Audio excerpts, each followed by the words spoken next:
Les danseurs s'en donnaient à cœur joie, pareil à un pensionnat pris tout d'un coup d'une folie joyeuse, en l'absence du maître. Nancy avait refusé 5 danseurs, n'était pas invitée, et n'avait plus aucune chance de l'être, bien que ses succès dans le monde rendaient invraisemblable qu'elle n'eût pas de cavalier.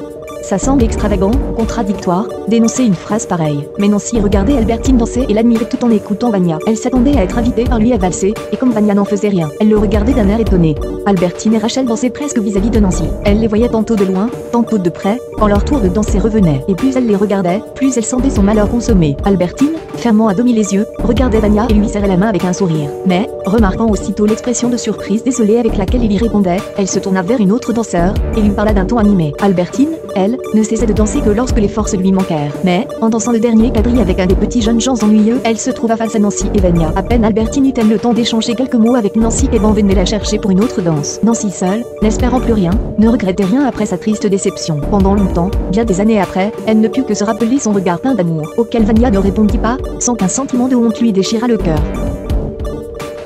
Ce qui nous fait rire, c'est l'absurde de réaliser sous une forme concrète, une absurdité visible, ou encore une apparence d'absurdité, admise d'abord, ou mieux encore, ce qui est absurde par un côté, explicable par un autre.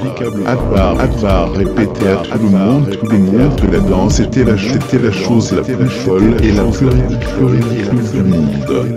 Et là, avec ses projecteurs qui accusaient les formes et les couleurs, le corps d'apparence encore si humaine était à la fois burlesque et absurde. Et la joue pâle semblait aussi artificielle que le plastique taché contre lequel Alchia reposait. Mais cette marche à l'absurde donnait au rêveur une sensation singulière. Plus la réalité était absurde, plus la passion était belle.